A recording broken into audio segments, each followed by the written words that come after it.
that aside, I do want to work on this concept with you today. And you can see the title of my presentation, High Watermark, the ebb and flow of me, my stuff, and I.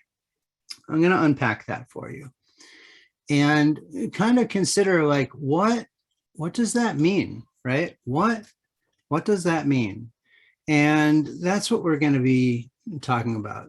So if you have struggled with clutter, you've probably noticed that it's not a linear path, that as you're working on things, they get better, they get cluttered, they get better, they get cluttered. I've noticed that each time my clutter builds up again, it takes less time to get it back in order because there's physically less stuff as I work on my recovery. However, it really does feel like the tide coming in and going out. And I was thinking, I've often thought of myself as like a beachcomber on Earth, just like always scanning, always finding, always sort of putting things in my bucket and bringing them home. And some of the best places to find shells and neat little organisms are in the tidal pools. And the tidal pools really contain all the fundamental elements that make up life itself. It's like this primordial soul soup, where basically everything that is needed is existing together. But it's temporary, right? It's only there when the tide is out. When the tide's in, it's underneath. And it's like those clutter pockets that never go away, right? I was thinking that essentially the tide represents my stuff, and my stuff represents me. And those clutter pockets, those tidal pools that exist, even when I've got things pretty organized, they're still there. And if you look in any picture, any like after picture of yours, of mine, you'll find them. If you look hard enough, you'll find little tiny clutter pockets, little tidal pools, where even though the tide went out, there's still some left. And oftentimes it's the same stuff, always the same stuff. And so it's like, you just never quite get between, like, I don't know, the end table and the couch, or the counter and the fridge. Never really go into that drawer in the kitchen. There's just places that seem to collect clutter. And I've noticed that it's sort of it's an interesting exploration to me to look at those pockets, wonder what they represent, wonder why in the world can't this just be done? Why can't I just be done? And that's sort of the theme today. This ebb and flow, the tide coming in, the tide going out, it's a natural occurrence. Everybody experiences that. For some of us, it's a little bit more stormy. And I went to school, not for psychology or anything. I went to school for renewable forestry. And I was in silvicultural forestry management, which means you learn which tree to cut down to allow more trees to take its place. You learn that biodiversity is more important than monoculture, meaning that if you have a forest, you want to have all different kinds of trees because they all have different qualities and they all lend something different to the environment. And it's the balance between all of those pieces, all of those trees, all of those organisms that keep it healthy.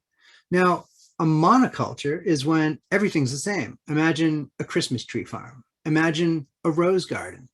You might have many, many versions of the same thing, but it's not the same. And that's why so many like tree farms are so unhealthy.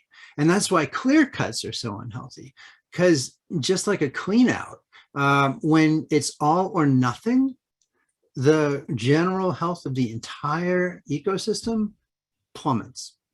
And ecology is the connection between people and the environment, animals and the environment that they're in. And you think about it, if you have an oil spill and it's going in, and it's filling the water with oil, it's poisoned. And I don't know if you feel like you bring toxicity into your home and it pools.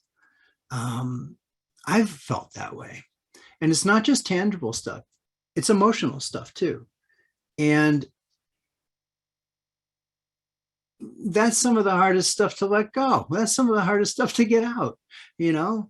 And so that's kind of what we're going to be talking about today. I'm going to talk about what's in my clutter pockets, and then maybe we'll talk about what's in yours. All right. So this is an image that I thought, that kind of looks like a brain. That's a tree, but it looks like a brain to me.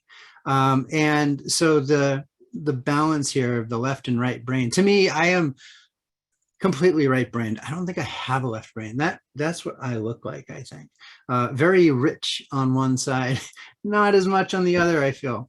But when it comes down to it, this connection that some of us make between ourselves and like all kinds of things, that complicated thinking, it goes beyond anthropomorphism. It goes beyond thinking that things have human qualities. It's almost like you flip the script and the items have mechamorphism, and they believe that humans have inanimate qualities, and it goes around and around and around.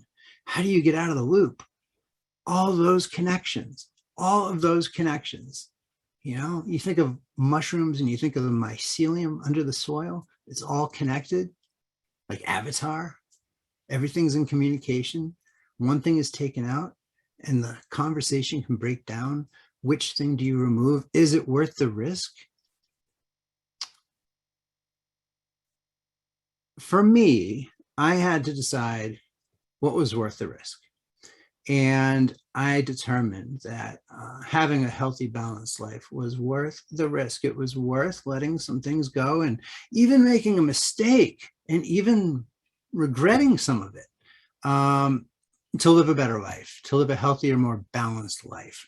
And I'm still working towards that.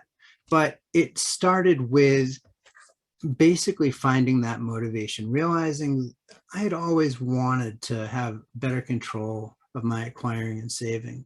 But when it started to impact other people, that's when I really became more motivated to do something about it.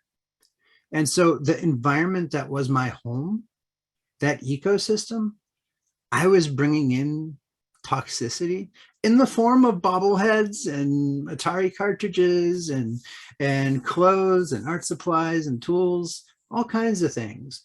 Too much of anything is a problem. It was affecting everybody in that environment. My wife, my cat, and me, really. I couldn't deny it when I looked at them. A wife that can't smile and a cat that can't play, that's tough.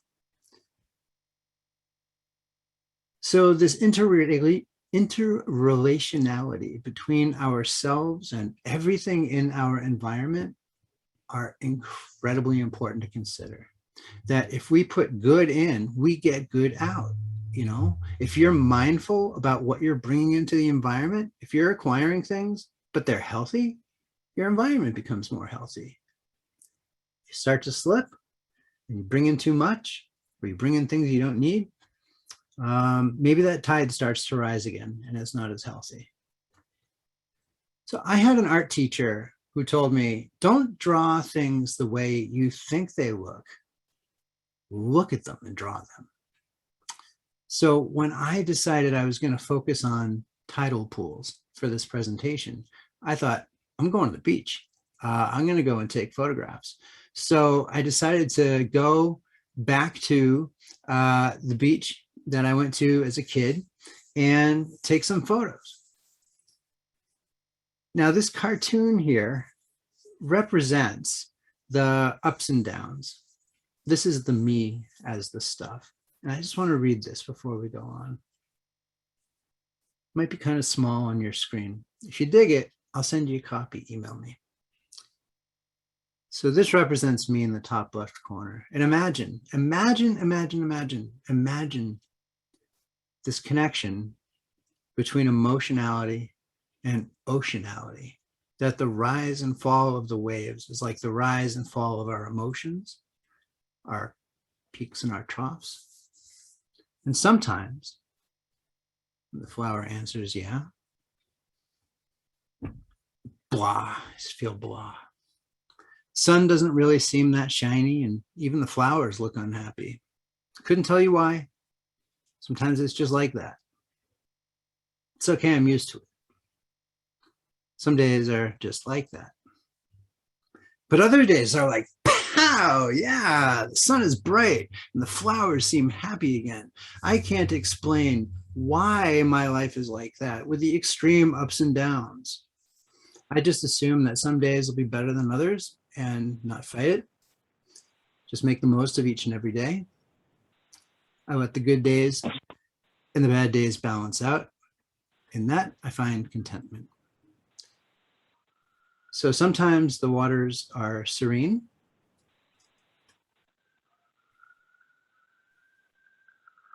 Filled with their little organisms.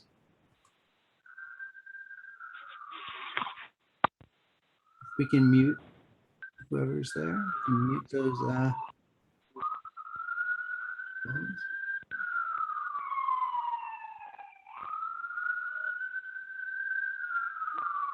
I used to think that sirens were like urban coyotes.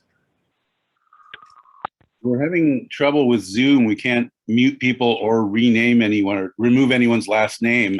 So if everyone could mute yourself and remove your last name because we are recording, that would be fabulous. Thanks, Varian. Good to hear your voice. So sometimes the waters are serene and they're crystal clear and you can see everything in them.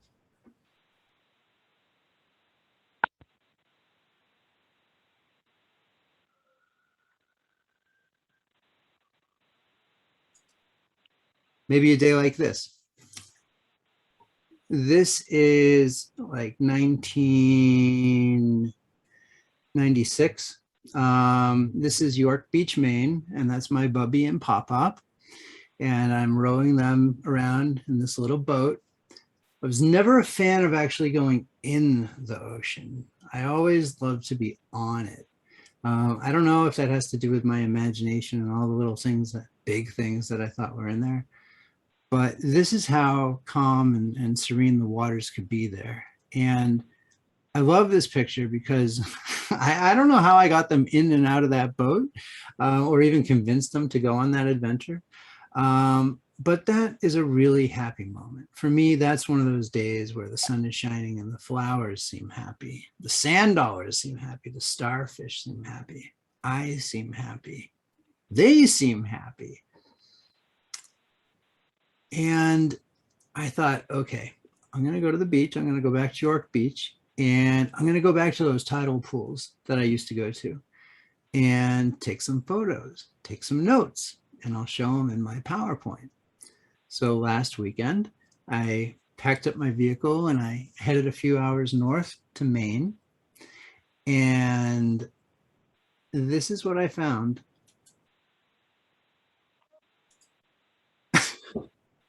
If you look, you see the buildings in the background? This is the same spot.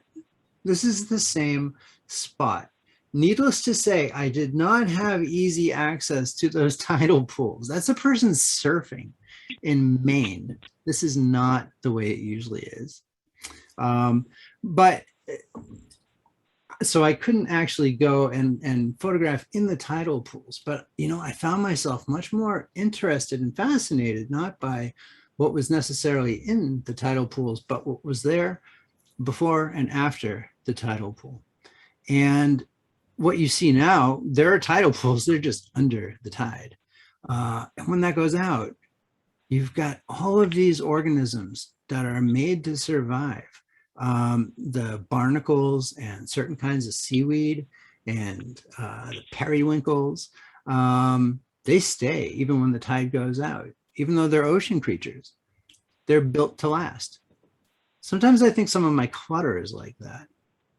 And I'm going to show you an image of just how high the high water mark was from the storm that just ripped through here. I couldn't believe it. Heavy surf. felt like California.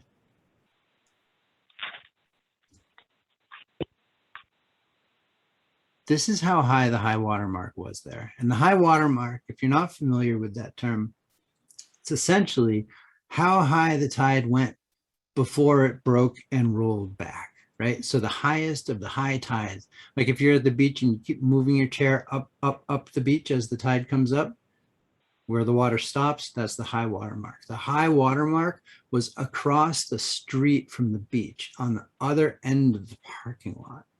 And I thought, wow, that looks like my life sometimes. I mean, everything just blown out right there. And I was just, my mind was boggled. I couldn't believe it. That this metaphor that I was chasing after was so exaggerated the day I went to actually look at it. And that art teacher could not have been more right. Because if I had just like drawn, so to speak, the tidal pools, and I showed you a couple stock photos earlier, if I just drew it the way I thought it was, or just showed you those and said that's what it is, we wouldn't have had this reality. We wouldn't have seen it the way it really is. And we wouldn't feel it the way it really feels. It was extreme. This can be extreme. It doesn't have to be.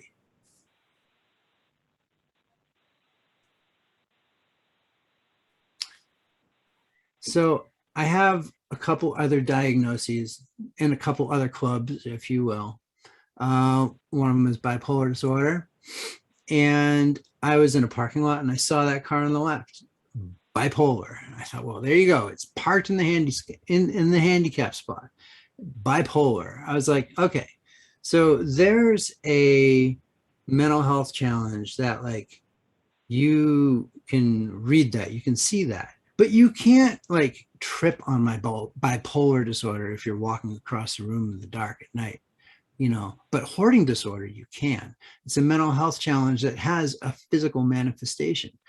And when I was in that parking lot, I looked over and I saw another one of my diagnoses. I'm like, there's the high watermark washing through that parking space. And it's just like, you know, I hear about, like remission, and I hear about like the onset of mental health challenges and things like that. And I think it's interesting because there are different approaches. And one approach that I really appreciate is not looking at like a first break psychosis as a chronic illness, that it's going to have to be treated as if it's forever. I also don't think that when we are able to get organized, that is necessarily going to come back. Remission implies that it's going to come back. Maybe it will. And this is sort of along the lines of saying maybe it will, maybe it has. It has, you know? But I just want you to hold hope that the periods of time between the high and the low tide can be longer and longer and longer, right? And the time that you have to kind of clean up the parking lot here can take less and less of your time. So even if you're in recovery, even if your mental health challenge is like subsiding, even if it is considered remission instead of recovery, which is debatable, it doesn't mean you're always feeling the way you don't want to feel, you know? So yes, it can come and go, but I always have hope that it's the last time. I do. I have hope that it's the last time. And I have considered myself recovered for about a year and a half or so. I think the last talk I gave between the shutdown, I declared myself recovered. And it's interesting because as you're going to see in the PowerPoint, these slides, I guess I thought recovered is as recovered does, but I don't know. You know, clutter comes and goes. Does that mean the mental health challenge is coming and going? I don't know. But to me, the attachment piece, which is really at the heart of hoarding disorder, the attachment piece isn't there for me.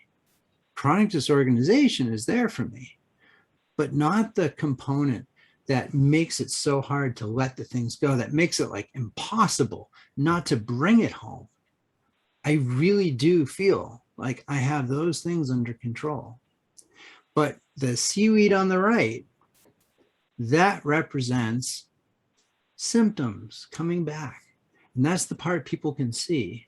And that's the part we generally feel bad about, guilty, or we feel shame. So the bipolar disorder, if you don't know otherwise, you might not know that I'm experiencing that. But with clutter, there it is. And when they say you can't, if you're denying it, you're not really dealing with it. Even when you know something, it doesn't mean you're going to admit it. You're not going to let on. So even when people say that they don't think they have a problem or it's not that bad, it might appear that they have low or poor insight. It can also just be pride. And so I guess there are some features of the diagnosis of hoarding disorder that are really fortunate. I think it's fortunate that it doesn't make the assumption that people don't realize they have a problem. I also appreciate that it doesn't make the assumption that people are still acquiring. I do question the part about the clutter in the home and the active living spaces, because I don't think that if everything was gone, I would be better, right? I would still have the attachments. It's something to think about. It's something to think about. But I really am glad that that first point in the diagnostic statistic manual says that the things, regardless of value, are held on to. Not that they're worthless, worn out. Yeah. It's almost like redefining hoarding disorder, really. Taking it back. I think it's a more strengths-based, person-centered, trauma-informed diagnosis. And I think the way people are thinking about it and approaching it is a lot healthier than it was, say, 10 years ago. When I joined the statewide steering committee on hoarding in Massachusetts, the number one thing that the task forces across the state said they would use extra money for, if they had it, they said cleanouts. That was the number one use that they said they would have. And I would say probably 5 hours, right? 5 years later or so, by the time Becca had joined the group too, the number one thing people were saying was we could use more money for self-help groups, peer support. So, it's been a big shift and not a lot of time. But I think a lot of that goes back to a lot of you out there who have either been facilitating the groups, going to them and rocking the work. Maybe you've been studying it and having journal articles printed and posted, giving credibility to this movement. And so again, thank you to everybody out there for making this dream come true. Really, that we can have this conversation. It's not a conference about cleanups, cleanouts, chuck it all. Nobody's asking for a heavy dose of chuck it all. But we are making progress. So what's in your tidal pools? My tidal pools tell quite a story. If I go to the bottom of any stack of papers or random objects, the thing I find on the bottom tells me a lot about how I was feeling when the tide started to rise again. And we say that, clutter-free space is a magnet for clutter. And so it's interesting that way. You can almost like carbon date it, like archaeology with the layers. You can see what happened. And I thought, I have this desk. I wanted to just do a random sort of tidal pool. And I have this desk that I've had since I was a little kid, and there's drawers in it. And I've put special items in there my whole life. And I thought, wouldn't it be neat to look in one of those little drawers and share it with this presentation? And so, but to get to the little drawer, I had to take out a real tidal pool of stuff. an actual stack of stuff that was in the way. And I thought, well, this is perfect. I'm going to go to the very bottom of the stack and see what's there. What was happening the day this turned around? And I realized, wow, the very first thing in there was a thank you note that I never sent to a speaker at one of the hoarding conferences we had out here, October 10th, 2018. So I know that the desk was empty. Basically, that stack started with that. So I said, what's the second item? And this really tripped me out. October 10th, 2019, a year later to the day. And it was interesting because it was paperwork from when one of our cats was ill. And so there were a couple of clues there, you know, that when I'm feeling sad, when I'm down, when I'm having one of those days, I'm more likely to set things down and set more things on top of them. And that there's actually like a specific stressor that caused that.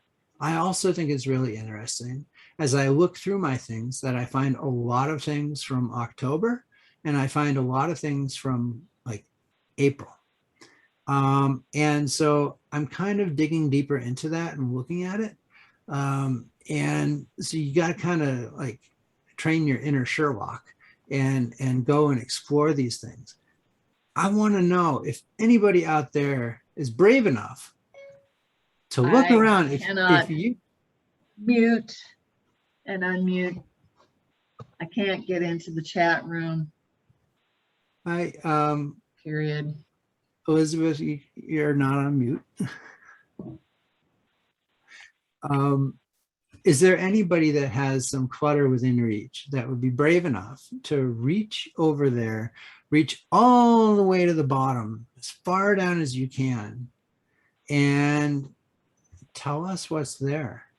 Is anybody willing? I can't see the chat. I'm not watching it because it would distract me. But if there's somebody that wants to answer that, actually, you know what? I'll open the chat for a moment here. And do we have somebody that wants to volunteer in the chat to tell us what's in the bottom of their title pool?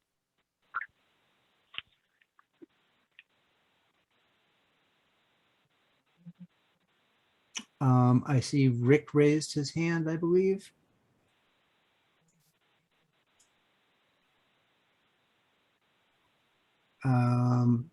Rick, are you volunteering to share? If you want to unmute, you can. We're not doing questions yet. Can you hear me? I can't get into the chat. I can hear you. Is that Rick? Okay, I don't have a title pool, but I have it's like a cancer or leprosy. It's and it's heavy, and it's at the bottom is muck and junk, and it just grows and grows and gets out of control, and it's like the big blob. You can't control it. It gets bigger and bigger and overcomes you and almost knocks you down mentally and physically. It's a nightmare scenario. I'm sorry, Rick. I want to say, you know, it's another apt metaphor. It really is. And I think a lot of times when we experience heavy things like this, we have to find our own language to describe it. The words aren't there. You know, the phraseology isn't there. We have to find a way to express it. And the way you're expressing it is powerful. I'm going to continue with this theme of the title pools and kind of shift back to this talk here. So if we want to mute ourselves again, if you're unmuted, I appreciate it. So this was one of the. If you're on the phone, to mute and unmute is *6. So we have some people who are on the phone who are not muted. So please press *6 when you're not talking, which is most of the time. Thank you. Thanks, everybody. So this is the drawer that I took out. So what's in my title pool? So I looked in here and it was interesting. First thing I found was this little folded envelope. And like I said, these are things I've been putting in here for years and years and years and years. And so I opened it up and inside, okay, it's from my mom and it says, "Dear Lee," I don't know when this is from, but "Dear Lee, don't let anything get you down today. Your desire to do well and your organized approach are much applauded. Keep up the good work. I love you, Mom." Organized. And it was full of fortune cookie fortunes. And so I started to read them. And there are these messages. You'll be fortunate in everything you put your hands to. Your mentality is alert, practical, and analytical. You are generous to an extreme and always think of the other fellow. You are heading in the right direction. You will pass a difficult test that will make you happier. Nice. So there's some happy thoughts, some happy messages. And so my mom gave me that at some point and I popped it in to this little title pool. And then I go down a little further and I've got, it's an alligator claw from when Becca and I got married and we were down in Florida and went to Gatorland, and I got that in the gift shop. So there's that. There's a piece of the shirt I was wearing when I graduated from college. And so here's my little scrap of shirt. I'm going to talk to you about what these represent to me in a moment, because that's what it's all about. It's not the stuff. It is what it represents. Here's my dad's World War II dog tags. And he's also got a little tag with the Serenity Prayer on it. We have a raised hand. It's a phone number 415 ending in 210. Did you have something you wanted to share about your title pool?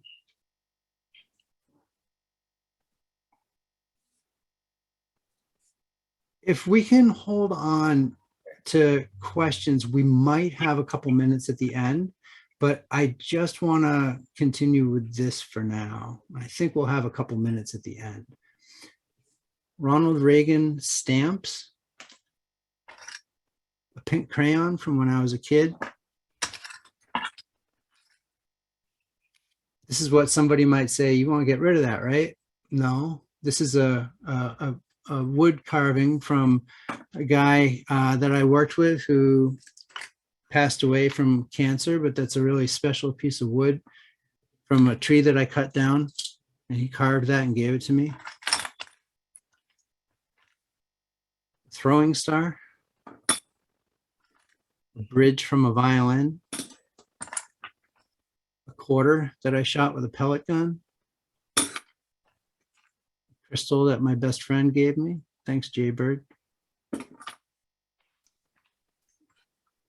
And here's my dad's name tag from when he was in optometry school. There's a lot more in there. But it's really interesting to see, for me, what was in there and what it represents. Because that's the idea. Not that there's like lots of stuff in here, but that they all represent me, that they're all essential parts of my identity. And that in these little pockets of stuff, whether they're put in there on purpose, and then you go back and look and go, wow, this is deep stuff. Or it is those random clutter pockets like the one that was in front of this. The elemental parts of who we are in there. And so I see like edgy me with like weapons, or like wearing a pot leaf in my graduation ceremony. Like, oh, he's so edgy. Like I was putting on airs. I was trying to seem cool because I didn't feel cool, or be tough. You know, my grandfather's dog tags, like powerful. I look at these and I think about him, and it was always about the Serenity Prayer on there that just really blew my mind, that he was wearing that in war, you know, during the war. That is really powerful to me. And so all of these things are either representative of who I am or who I aspire to be, or what I'm afraid of, but want to seem like I'm stronger than. Um, and so I'll be curious if after this, if you go through your own little title pools, whether it's a curated collection or just random clutter that never seems to go away, there are clues in there. There are clues. And there was this one other little pile of stuff. I kind of gave myself this assignment while I was working on decluttering this last week. Like at some point, just stop and look and see what's there. What is there? What didn't leave? And in one pile, I found a gift that I gave to someone that they didn't want and they gave it back. And there was a gift that someone gave me that I didn't want and I never used. These are all parts of my life and my experience. And those things never left. They were both unwanted, but they were still held on to. Why? Why? I don't claim to know that. I have theories, but as I go through and process these things, I can empty those title pools. There's a lot of stuff in this little drawer that I'm going to let go. Most of it, I'm going to let go. There's still some treasures in here, but I think you'll find it to be similar when you go through your own maybe bins or bags or boxes, or just stacks, or even organized spaces, and just see what's there, what's still there since the last time you went through it, especially if you thought you were done and you thought you were living in the after picture. It's never the after picture. It's always the during picture. And so every time you think you're done, you'll go back in and you'll find other things that you can let go. I promise you.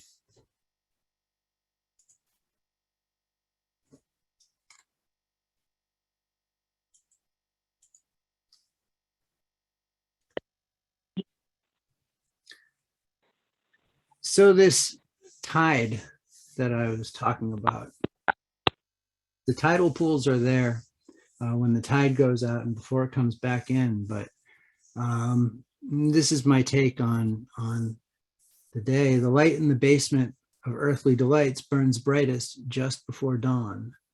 I am a late night worker. I work all night. And, you know, I think of the Shel Silverstein book, A Light in the Attic, and my version is The Light in the Basement. And yesterday, we were hearing about the Garden of Earthly Delights, and I live in the basement of Earthly Delights. It's not that delightful all the time. But I wanted to show some photos because those of you who know me know that I've been working on this for quite a while, you know, and that I'm known as someone who's had success and made progress, but I want to show what it looks like as the tide comes and goes. Because I think a lot of times we talk about like recovery not being linear, but you don't actually see that in pictures. You'll often see like the way it was and the way it is. But I think that there's value in looking at what it's like in between. So I'm going to take us back a few years. This is June 2013. So we've lived in this house since 2006, and the clutter has risen and receded many, many, many times. And at a certain point, I started photographing the different areas so that I could document the progress. And that's what I thought it would look like. And it started with a keynote at MHA, where I needed some after pictures. So I organized my office. And that's when I started taking the photos in 2012. A couple earlier on, but for the most part, 2012. So here's 2013. Here's 2014. It actually looks like there's more stuff now.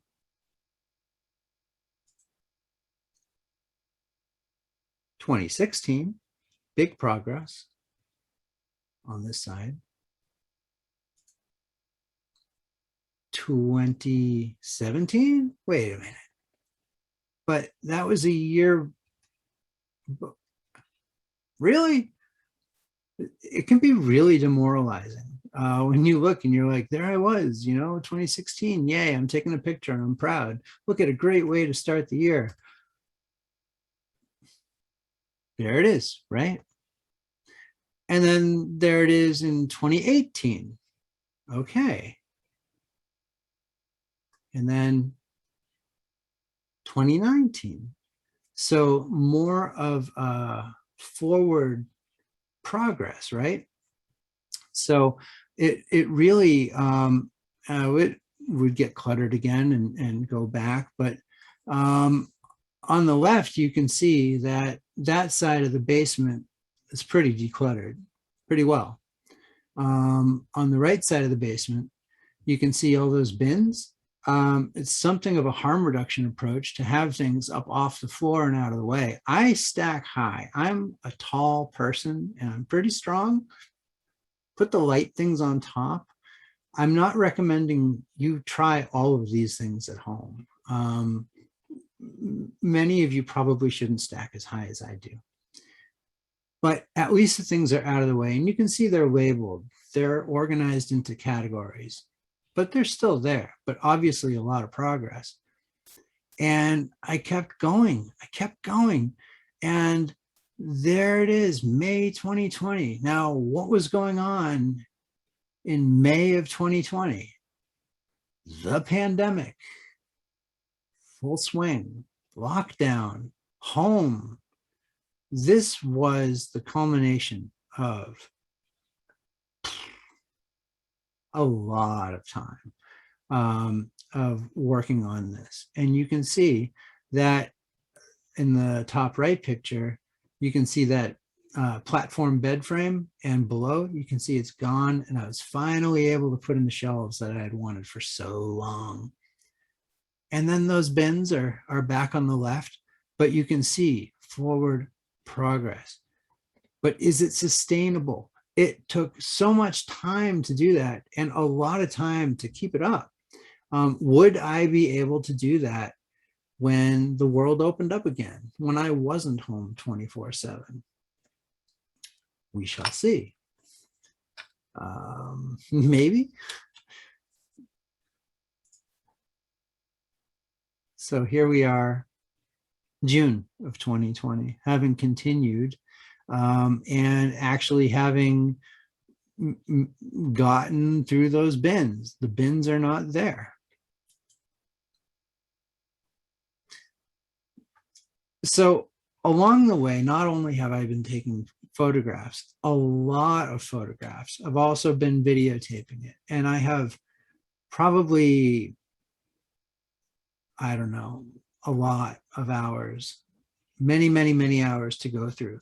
But I document this. There's a couple reasons why it's helpful. A, it feels like sort of accountability. If I know I'm being filmed, I'm more focused. I also have fewer, less like skin picking and stuff while I'm standing there, because I'm like, oh, I'm on camera. So, there are certain behaviors that are actually sort of in check because I feel like I'm being watched.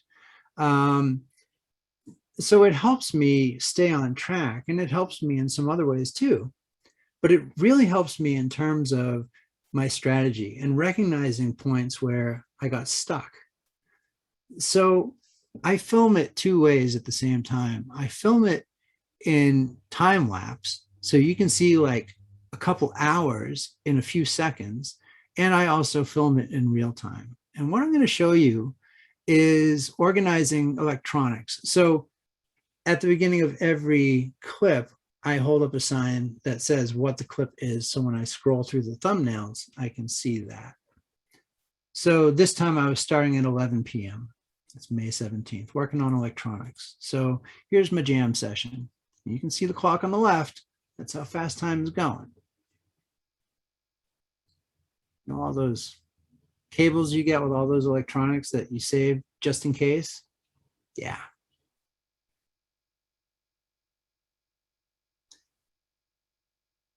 One bin full of these electronics, these wires, weighed 60 pounds. So if you think about a home that has a lot of stuff and a lot of bins, you think about the weight of that. It's very physical work. So that looked pretty fast, right? I looked like a whiz, like no problem. But what did 27 seconds look like in real time? What did it really look like? So here's the same session from a different angle in real time.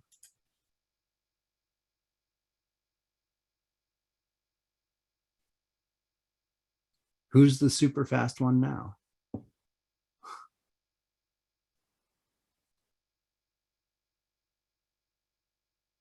Yeah. So what I learned from watching this is where I got stuck. And I'll generally go along and make good progress until I don't have a home for something. And you can see behind me, all of those drawers, all of those bins are labeled. All of the things on the floor have to go somewhere. Do they go in one of those, or am I over categorizing? What's getting me stuck? And so I know what I was thinking in that moment. And so I know that's the thing I need to work on so I don't slow down my progress. Because it's not always that slow, but it's certainly not fast.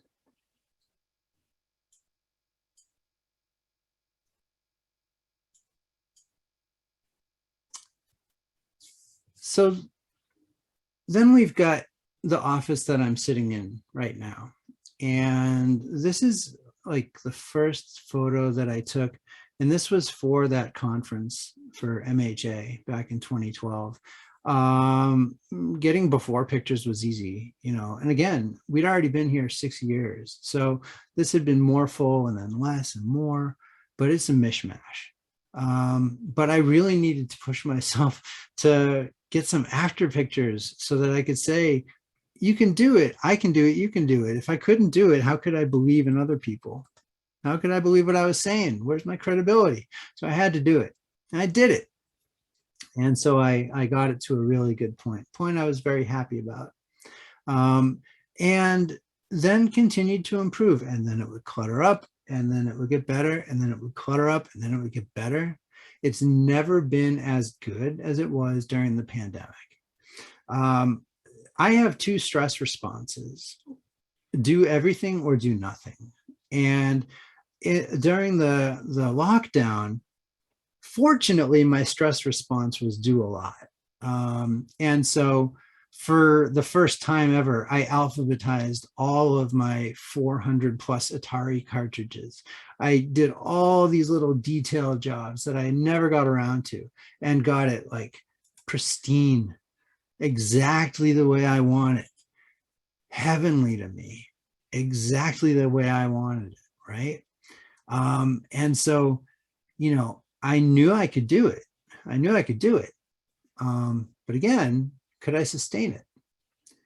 And so as we started to get more active, as we started to run more workshops, as I started to do more external work, I guess, things started to get cluttered again. And this like picture of heaven that you see here, it started to fill up again. These are all things I gave away during the pandemic. And this is kind of what it takes to make progress, letting things go that you like, never mind the things you don't. But I had the time to really think about like what I had and what I needed and what I wanted. And one of the things that struck me was that I had all these video games and some people had none. And so that was one of my motivations to let these things go, to just give them away, put them on the Buy Nothing page on Facebook. And so these are all things that I let go. The bottom middle one, that's sort of a time capsule. Those were all posters on my wall in like 1999 in college. Letting them go, letting these things go, sharing, giving, letting people have these things. But it was like this high came down And it's sort of like the projects, you know, and the checks I was writing on my good days, my bad days couldn't cash them. And slowly but surely, clutter started to pile up again. And it was really demoralizing. And so this is this year. This is just a few months ago. And it sort of hit this stasis where it kind of got to this point, and then I would say there's probably about a foot of paperwork on that desk on the right and just piling up underneath. I finally, I was like, I gotta turn this around. And so I summoned my inner laser cat, that's Schmerby, lending a paw. And I said, I'm doing this. So starting yesterday, I decided to go for it because I'm doing a talk for MHA. And if I don't have pictures that show that it can be done, who's going to believe me? Where's my credibility going to be? I got to show it can be done. So I got to it. And I did it. And I'm happy here now. And I had Becca take a photo of me so you can see the actual size of the space.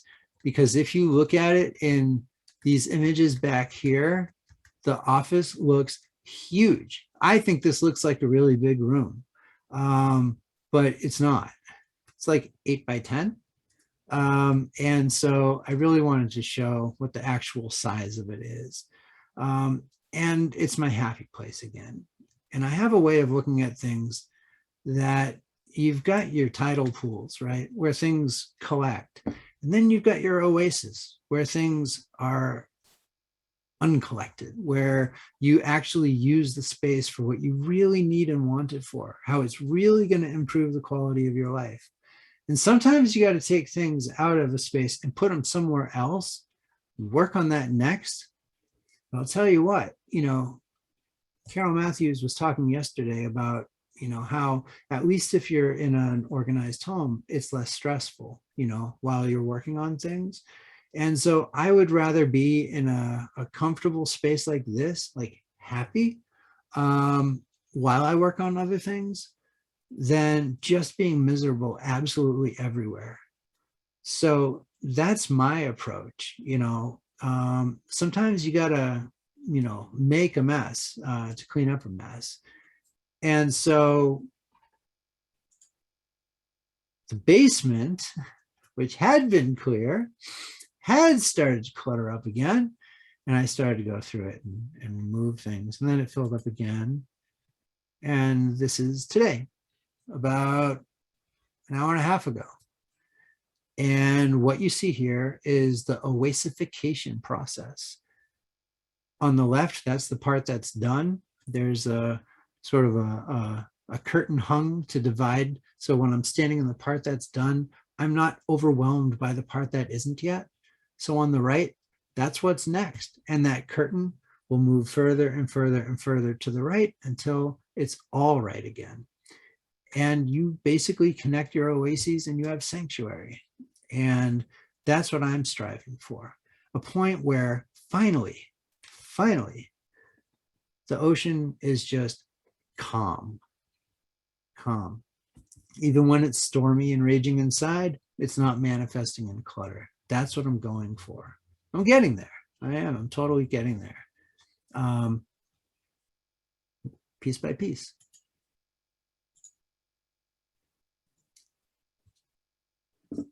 So yesterday we heard a lot about stigma. And yesterday I was saying, this is the year. This is going to be an amazing year where I think more people than ever are going to start coming out and saying, I deal with that too. I got clutter challenges too. And I believe that there's like herd immunity from stigma, because when there aren't enough people to laugh at the joke with the person making it, then it just doesn't continue to be told. If nobody in the room knows anybody or cares or whatever, it's easy to be offensive because you don't feel like you're offending anybody. But if I'm making a crack about some hoarder or something like that, And the person on my right and the person on my left are both like, what are you talking about? Like, I deal with that stuff. Stifled, right? Herd immunity from stigma. That's what we're going for. And I do believe that the future is now. There are so many of you in attendance right now that are in the chat together that are actually graduates of Buried in Treasures workshops that we've run, or the Oasis Club, or Rat for Reducing Clutter. You haven't met yet, but you're actually starting to talk. It's really cool for Becca and I, with our bird's eye view, to see you starting to connect and you don't even know it. So I think this is the year that we are going to say, you know, let's do this. Let's connect up. There are enough people around the world that feel confident and secure enough in their selves to talk about this. I think it's time to do it. And we're not going to be the ones to do it. We're going to say, y'all do it. You can do it, you know? Power to everybody here. The peer power that you can connect. You can run these groups. You don't have to wait for us. Just saying. As we get requests, is there a group? Can I join it? I realize I don't have time. I'm so far behind. So maybe it's a happy accident that all of these things are culminating at the same time. We're online, you're meeting, running these groups, people are graduating. Talk amongst yourselves. This is where we're going. This is what's happening. Right as I finish here, I'm going to give a quick shout out to a couple really cool special people. That's Becca addressing an audience in Brisbane, Queensland, when we were there in 2019, talking about fighting stigma. And really, what can I say? I wouldn't be here talking to you today if it wasn't for her and her patience and support over the last many, many, many years. And so thank you, Becca, for your patience and support. It's not always what she did to help me. Sometimes it's what she didn't do that was helpful. I want to give a shout out to Carol Matthews. On the left, that's Kaya saying, you can't read this book until I get a snack. It's a fantastic book. I really recommend you check it out. And Dr. Randy Frost, thank you from the bottom of my heart for everything, for the people you've connected with me with, and the skills that you've taught me. I appreciate it very much.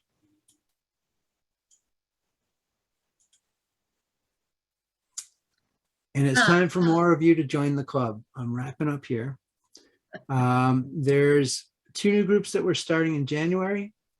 And if you go to our website, you can apply if you want to be in them, or share the word with other people so they know too. That's it. Thank you.